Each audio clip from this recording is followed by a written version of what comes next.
Part 4. Right. Everyone, let's make a start. Over the past few sessions, we've been considering the reasons why some world languages are in decline, and today I'm going to introduce another factor that affects languages and the speakers of other languages, and that is technology, and in particular, digital technology. In order to illustrate its effect, I am going to focus on the Icelandic language, which is spoken by around 321,000 people, most of whom live in Iceland and island in the North Atlantic Ocean. The problem for this language is not the number of speakers, even though the number is small, nor is it about losing foods to other languages such as English. In fact, the vocabulary of Icelandic is continually increasing because when speakers suggest a new word for something, they tend to create one rather than borrowing from another language. All this makes Icelandic quite a special language. It's changed very little in the past millennium, yet it can handle 21st century concepts related to the use of computers and digital technology. Take, for example, the word for web browser. This is uh, Wefri in Icelandic, which comes from the verb to vendor. I can't think of a more appropriate term because that is exactly what you do mentally when you browse the internet. Then there is an Icelandic word for podcast, which is too hard to pronounce, and so on. Icelandic then is alive and growing, but big it's a big but young Icelanders spend a great deal of time in the digital world, and this world is predominantly English.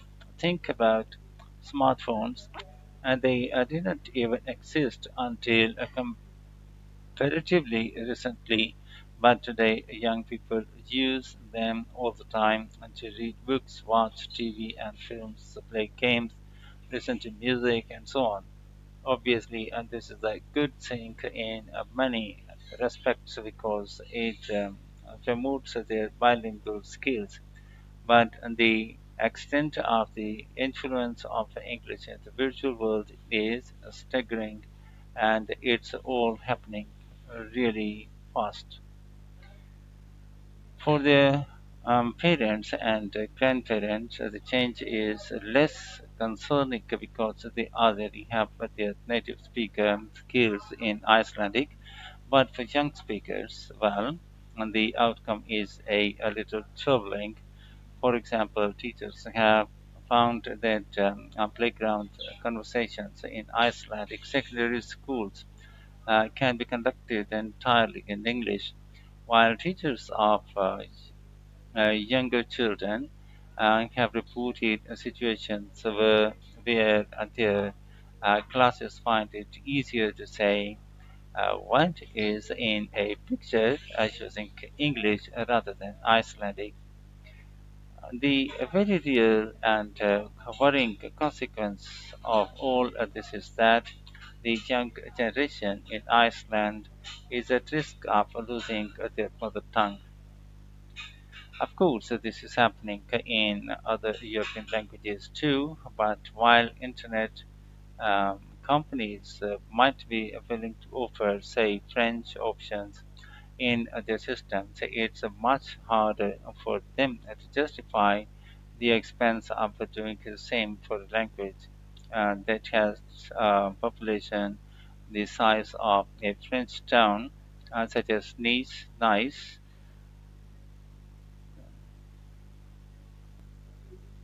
The other drawbacks of Icelandic is the grammar, which is significantly more complex than in most languages. At the moment, the tech giants are simply not interested taking this, in tackling this.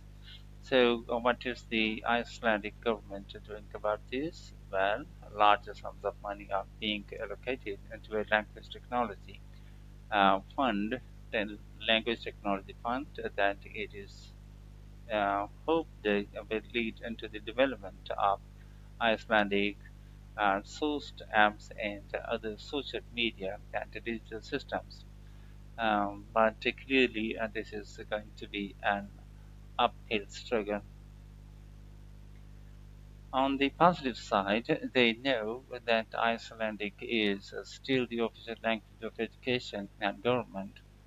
It has survived for well over 1,000 years, and the experts predict that its future in this nation state is sound and will continue to be so. However, there is no doubt that it's becoming an inevitable second choice in young people's lives. This raises important question when you consider how much of the past is tied up in a language. Now, will young Icelanders lose their sense of their own identity? Another issue that concerns the government of Iceland is this: if children are reading two languages, children are learning two languages through different routes, neither of which they are fully fluent in. Will they be able to express themselves properly?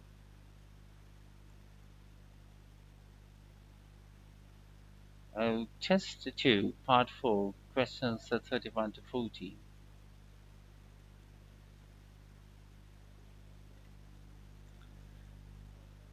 Complete the notes below. Write one word and or a number for each answer. The impact of digital technology on the Icelandic language. The Icelandic language has approximately 321,000 speakers, has a vocabulary that is still growing, has not changed a lot over the last 1,000 years, has its own words for computer-based concepts such as web browser and podcast. Young speakers are big users of digital technology such as smartphones, are becoming bilingual very quickly, are having discussions choosing only English while they are in the playground at school, are better able to identify the content of a picture in English than Icelandic. Technology and internet companies write very little in Icelandic because of the small number of speakers and because of how complicated its grammar is. The Icelandic government has set up a fund to support the production of more digital content in the language, believes that Icelandic has a secure future, is worried that young Icelanders may lose their identity as Icelanders, is worried about the consequences of children not being fluent in either Icelandic or English.